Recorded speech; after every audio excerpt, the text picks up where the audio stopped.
Viral mobil pickup ludes terbakar usai mengisi BBM. Sebuah mobil pickup dengan plat nomor AB 1354KD terbakar usai mengisi bahan bakar di SPBU Siono, Kalurahan Logandeng, Klayen, Gunung Kidul. Peristiwa ini terjadi pada Senin, tanggal 29 Mei tahun 2023, pagi. Kepala UPT Pemadam Kebakaran, Damkar, Gunung Kidul, Handoko, mengatakan mobil tersebut dikendarai oleh Mariono, warga asal Kapanewon Panggang.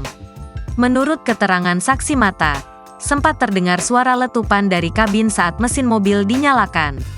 Mariono yang saat itu berada di dalam mobil pun langsung membuka pintu sekaligus membawa mobil keluar area SPBU. Sementara petugas tampak berusaha memadamkan api. Tim Damkar Gunung Kidul kemudian datang ke lokasi untuk memadamkan api. Saat itu, api sudah membesar dan petugas hingga warga pun tak mampu memadamkannya.